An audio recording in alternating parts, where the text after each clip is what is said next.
So now we're working on the passenger side of our trunk lid. Similar issue, not as bad as the driver's side. But we've also got some holes here for emblems and it kind of crawls up. So we're expecting the same stuff on the inside. Now that I've already done the other side, I learned a little bit and our damage is not as much into this complicated radius here. So all I've done is English wheel kind of stretch our plate. And you can see this curve here. I know a little bit more of what to expect when I start using the bead roller. And I think that's gonna really help fit the contour.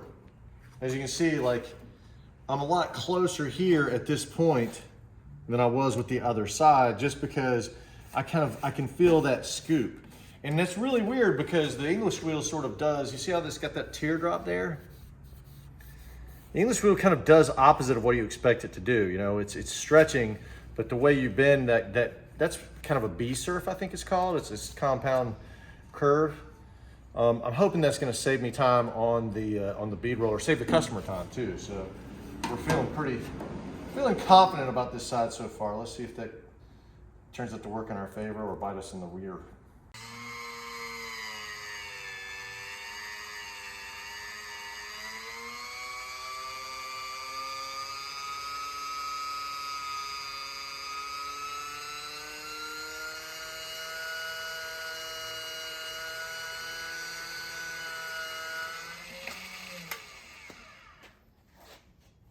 Okay, so now we've got our template shaped, kind of happy with it, and we've got some blue die cam on here. So I'm gonna actually take the scribe and make a mark to have a reference point to cut. And then we will see how many squirrels had a home inside here at some point in their lives and see how cozy there was. Because Impalas, as we were learning, make cozy squirrel houses. Happy squirrel houses. All right. Okay, Lexi, tell us what you're getting ready to do. What is that in your hand? This is the piece and some well-through zinc primer, which we love. You would love it too. Okay, so here's a question for you. What do you think is deep inside of here?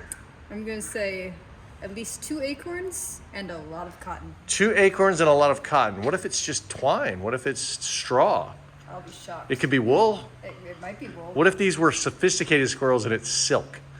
What if we find silk in there? We're only Angora fur. If we find something like silk, what do we do with it is the question.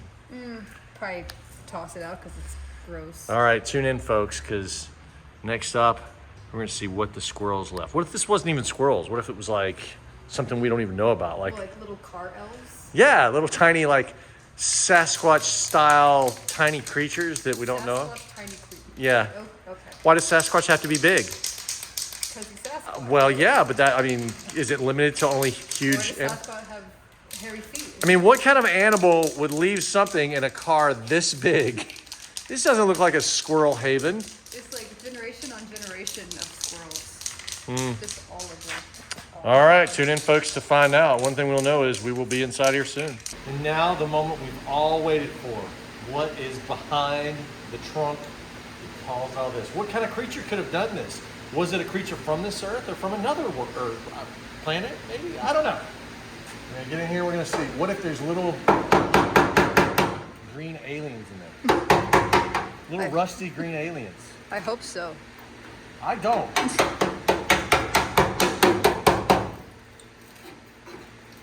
What do you think it is? Probably some sort of fluff. Oh, it's nothing like the other side. Oh, wow. Nothing at all. It's just rust. That's surprising. Yeah, it is. It's a little disappointing. All right, well. Albeit disappointing, we'll still fix it. Okay, so we have figured out what the problems were and the result of the rust in this trunk lid.